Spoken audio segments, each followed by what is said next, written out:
So we are going to be moving to our networking opportunity here, and we're going to be opening the floor to any questions that you may have.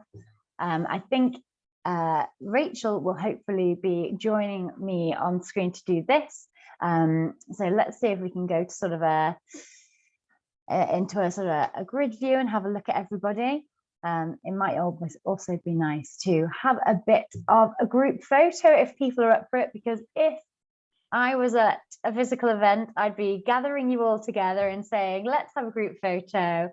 And seeing as we're online, it would be lovely if people would pop back on screen, give us a wave and a smile if you fancy it, just to say we're here and we're looking forward to the future of the scholarship and Thanksgiving. So let's give that a go, shall we? Right. And I think, Sheridan, are you happy to take the photo? Yes, you are. Okay, let's do it. Everybody give a smile and wave, and come on camera if you can. Lovely. 3, 2, 1. Beautiful. Righto. So thanks for that. That was great. It's always better to warn people so they're not sort of looking elsewhere or thinking about what's for dinner. So we'll move to some questions now, I think. Rachel, are you here with us as well? Fabulous. Oh, I'm here.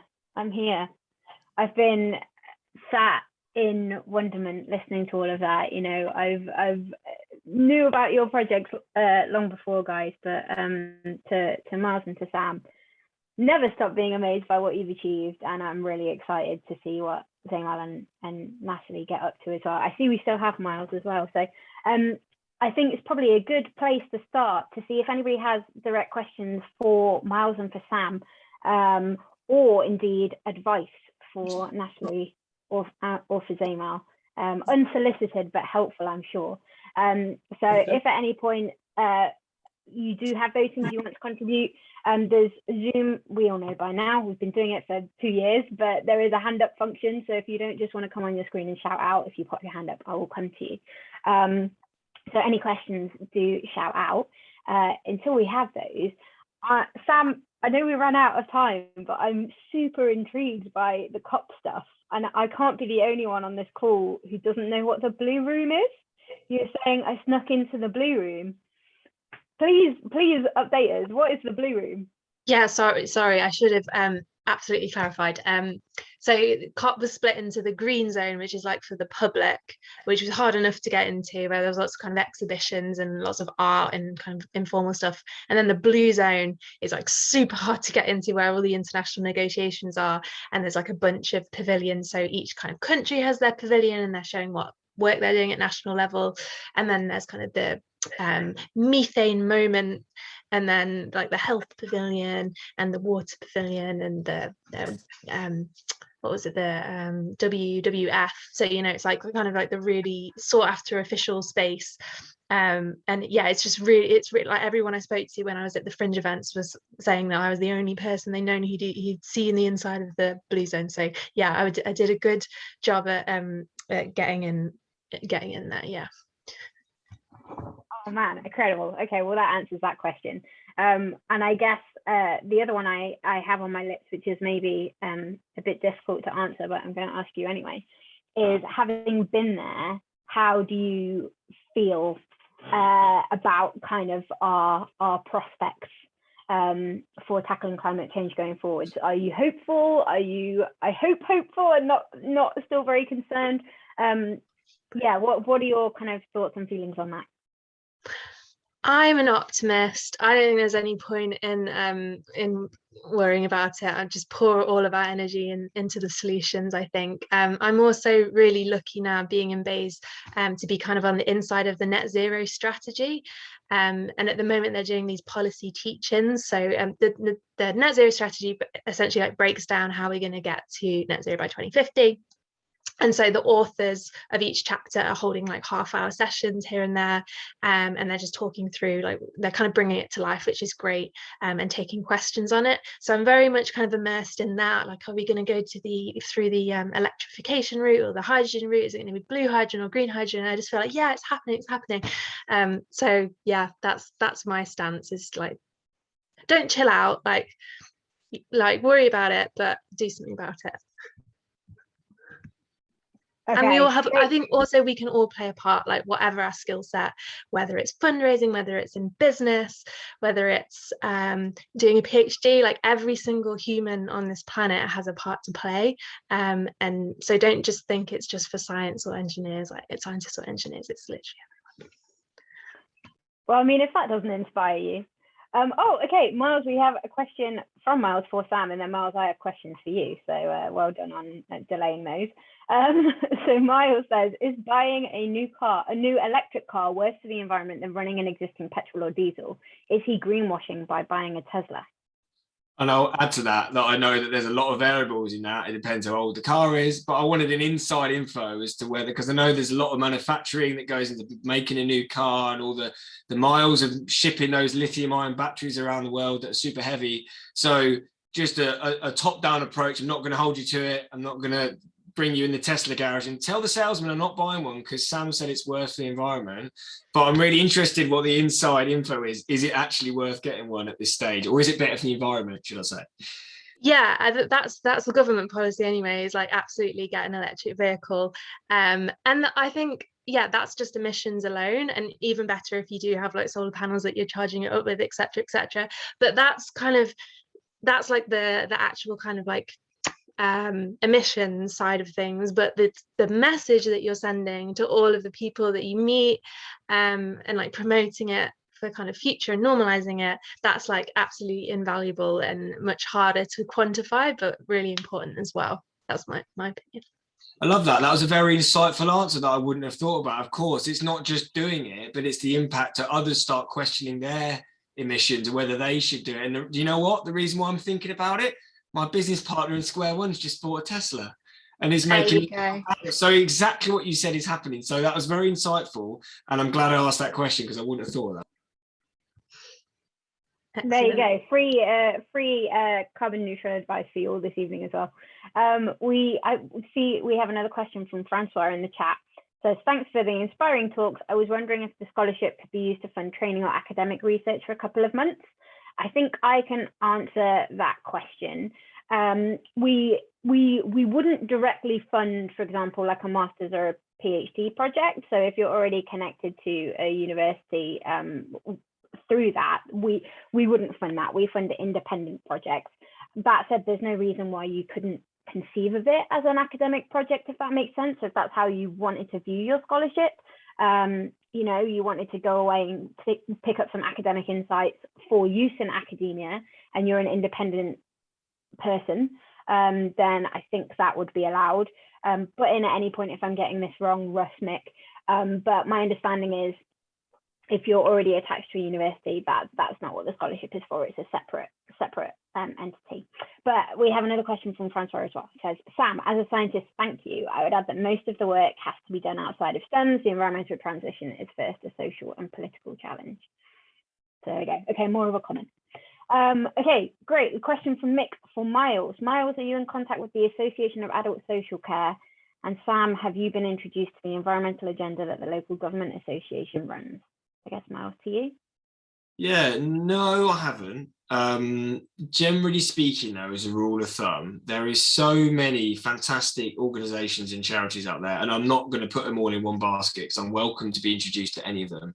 But what I generally find is if we focus on giving the best advice and making it open on the internet for anyone to access, that's normally the way that people find stuff. Like if you want to answer a question, gone are the days of going to the local library and finding a book on it.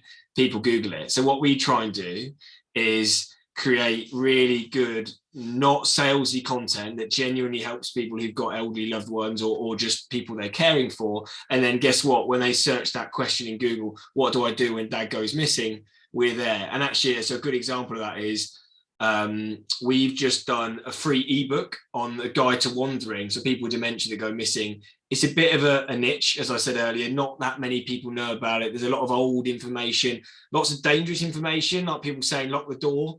If there's a fire, then that's not going to help, is it? So we decided, let's get all the best info, collate it, put it in an ebook, and we're now giving that away to people, as obviously it helps market us, but also put some good into the world. So very much welcome to be introduced to the Association of Adult Social Care. But what I tend to find is, as a small business entrepreneur, you can bark up a lot of trees trying to get in with people. Then they want a cut of your sales and it all becomes very commercial. So I thought I'll just give the best advice, put it out there on the internet for people to find. And it's done a pretty good job of getting people to find us thus far. But please do. In fact, I'll Google it as soon as I've answered this question. Can I respond, Tori, just to that? I think what you do is you enable things to happen. I think if the association could help facilitate your communication out to the world of social care, it's got massive cost benefits for local government. Now, the problem is you're a private entrepreneur. Local government doesn't tend to like private entrepreneurs being promoted through their own networks. They like to do their own thing all the time. But the world's changing. So I think I'll talk to you afterwards, because I know the president, etc., of this organisation, and therefore I do think there's something about enabling a connection there. So thank you. Yeah, and I welcome that, and I'll finish with, you're right, it is changing, and actually a lot of local government are realising they're not very good at solving a lot of problems, and they're better off paying a company whose forte it is to solve those issues. And so we are seeing it change, and I certainly welcome that introduction, Mick. Thank you.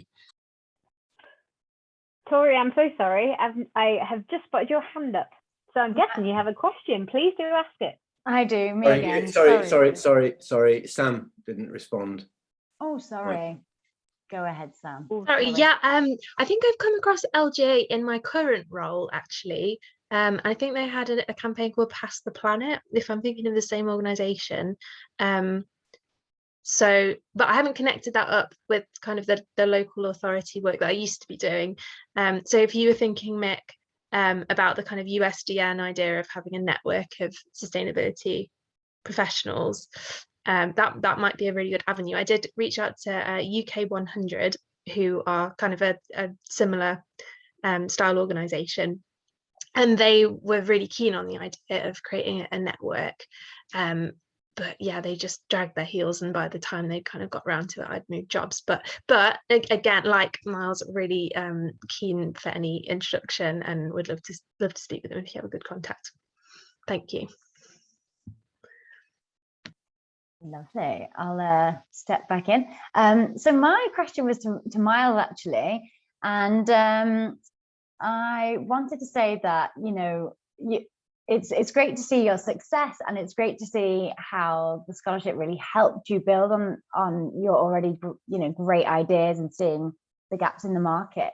But, you know, it's no mean feat to, you know, launch 2 successful businesses when you're 26. So I just wonder, how did you always see yourself as someone that was going to be successful, and did you just kind of you know, push that through? Is it something you feel like you've learned on the way? And what advice would you give to people that are thinking about starting their own businesses like you have? Fantastic question. Actually, this is one of the things I talk about. I've done a few talks for NTU and University of Nottingham about entrepreneurship, and also welcome if any of you guys are on the board of charities or events and you want someone to talk about entrepreneurship and not necessarily coming into it from thinking you would go into it, then I'm happy to do that. So you asked the right question. Actually, no, quite the opposite. I was always what people call a jack of all trades. I was kind of good to bang average in every subject at school, and actually that was quite demoralizing. I never thought, what can I go into? I'm pretty good at everything but not great at anything, apart from selling sweets to my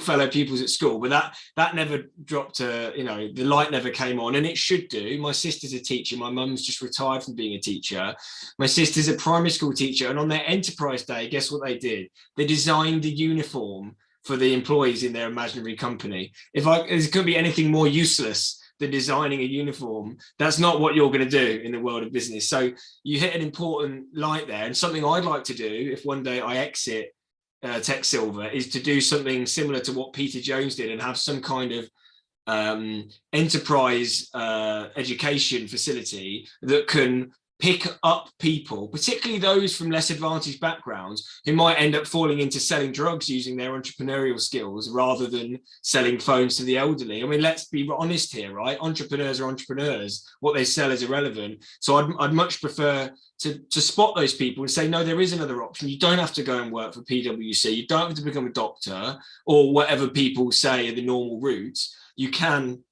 go into entrepreneurship. So yeah, I very much wasn't planning to do it. I actually picked on business management and entrepreneurship course because I thought, well, not it sounded nice, but I thought, well, I've sold sweets to my fellow pupils. Maybe that'd be a good course for me. So yeah, no, I never thought I could.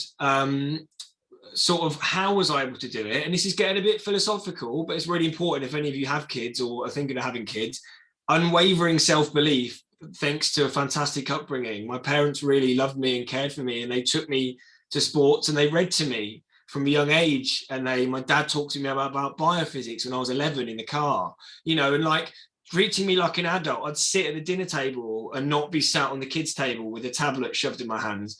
And I'm not getting onto parenting lessons, but I genuinely think my self-belief, which is how I haven't thrown the towel in by now, was because of the upbringing I was lucky to have. We didn't have a lot of money, but I had a lot of love and a lot of attention to my future. And they always believed and was happy. I actually wanted to be a stuntman, believe it or not. So, but they were happy to support that.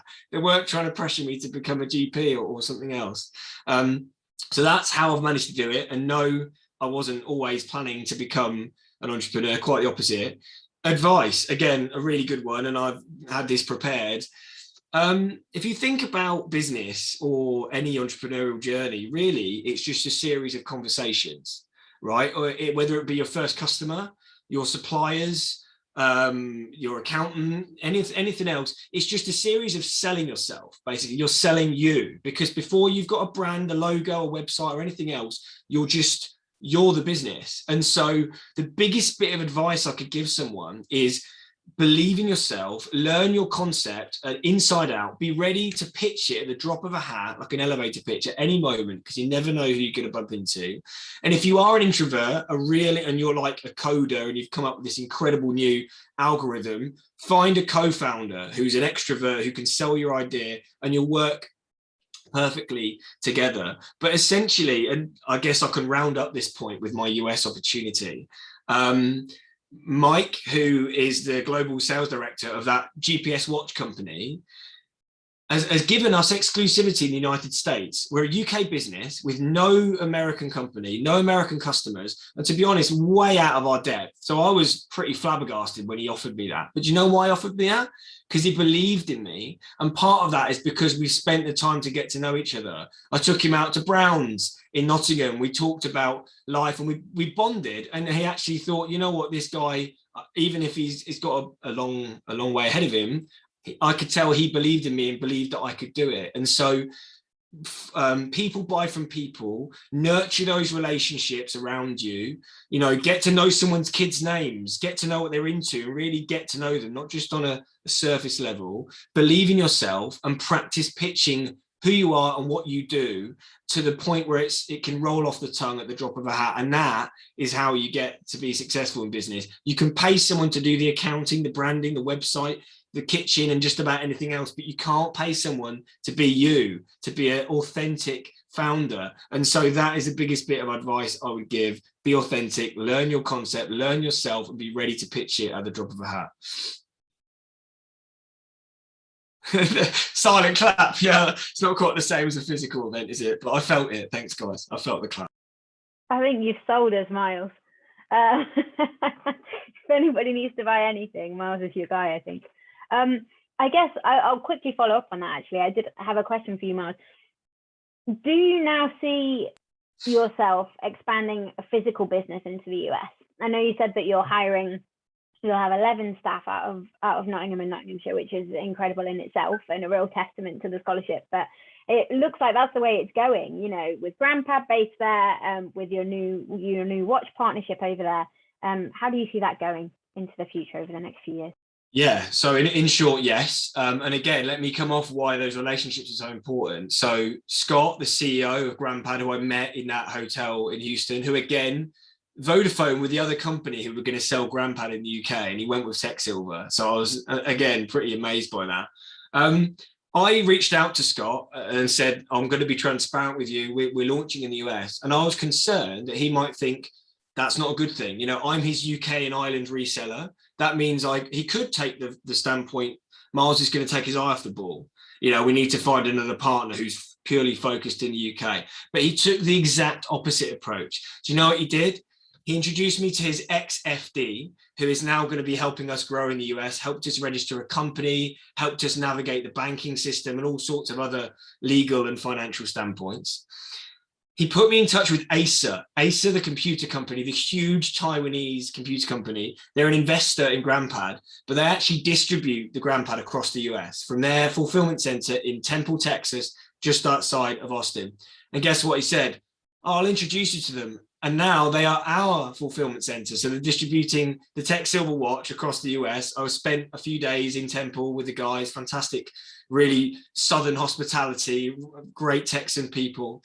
And GrandPad offered to do the customer support.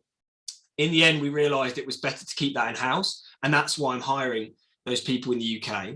So, you know, first point, you know, you never know what those relationships can give. And I got as close to a just add water US proposition from that relationship with Scott as I could have got, you know, from the scholarship. But secondly, the US market is huge. We all know the population is massive, but just to put it in perspective, in the UK, there's about 850,000 people with dementia. In the US, there's about 6.2 million. So there's about 7 times the number of people with dementia. And if there's one thing I took back from the scholarship, and maybe Sam felt the same in terms of some things being behind and ahead, you know, like the Texans in their Ford pickups, like I mentioned.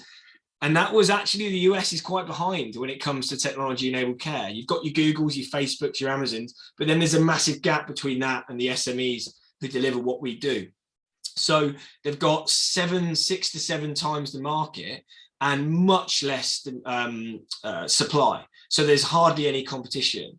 So I actually envisage the US business will become the parent company. That will be the main company with the most employees, the most people, the most impact, and the UK will be its little brother or sister. So in answer to your question, very much yes. We're employing people in the UK first because it's easier and we can get up and running quicker. But definitely as we grow, the idea is that the US will be the main business. So yeah, really excited about that. And I look forward to welcoming people in my home in Denver, Colorado, which I'm hopefully moving to next year. If anyone on the scholarship fancies a bit of Rocky Mountains, and yeah, really excited about operating the business in the US.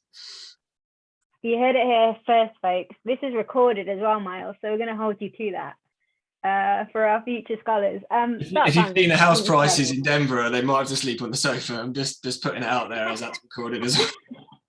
Hey, more than one scholar had to do that before, and quite happily.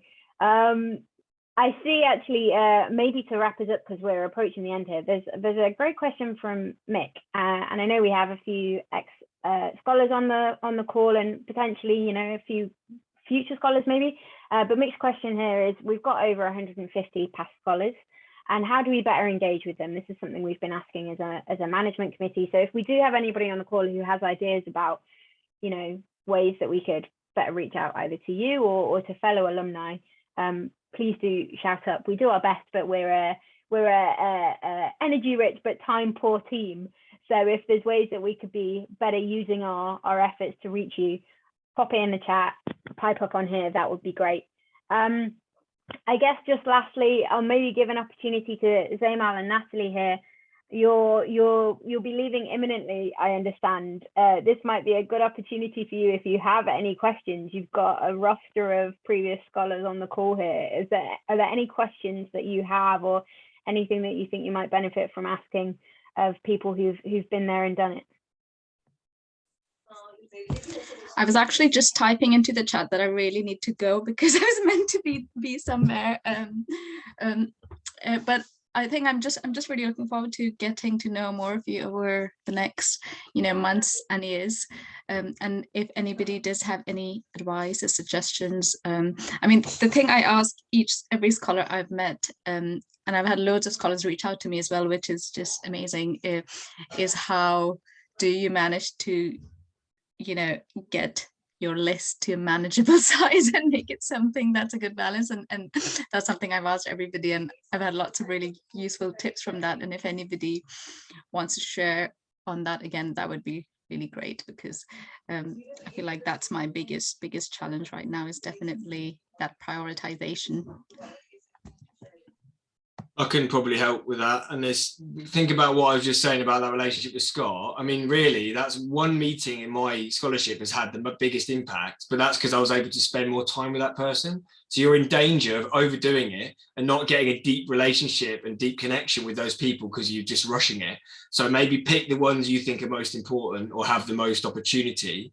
Cut the fat, and then that means you can get that deeper connection with those few people. You know, less is more sometimes with something like this, and then that way you're more likely to have a relationship and a connection that lasts a lifetime.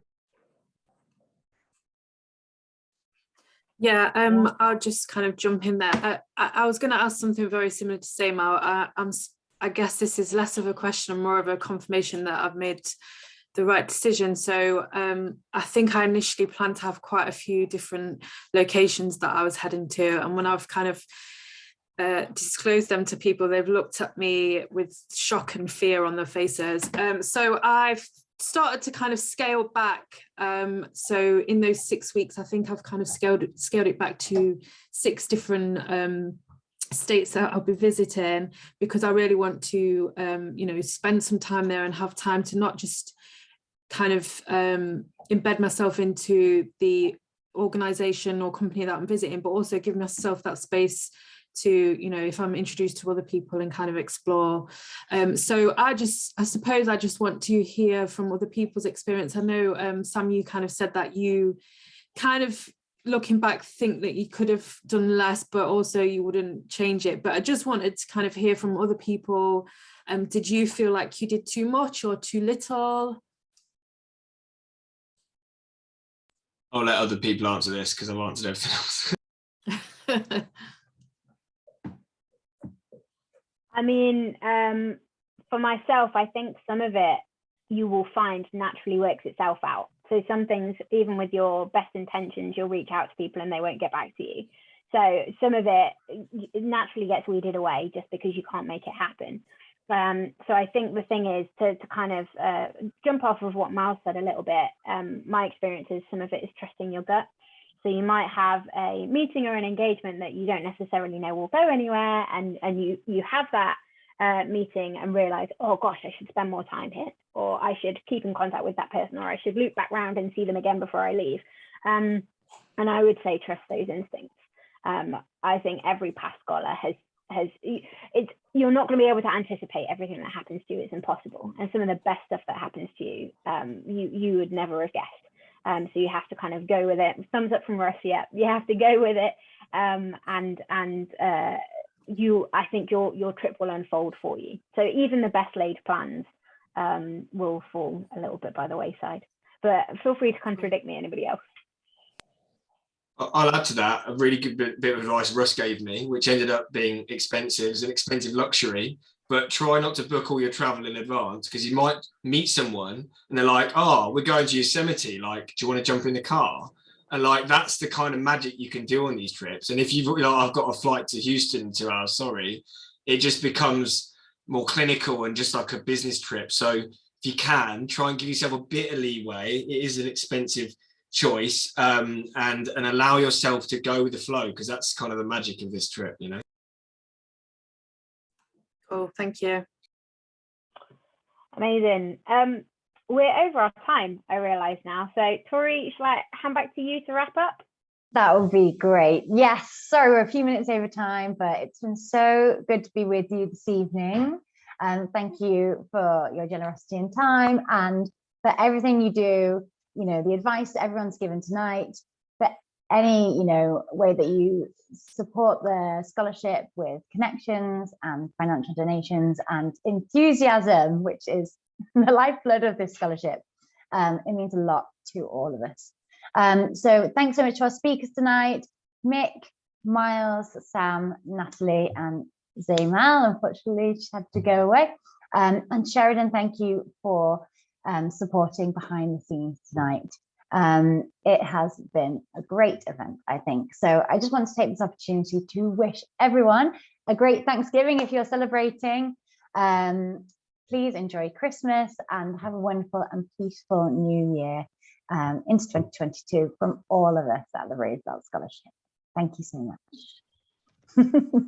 Good night.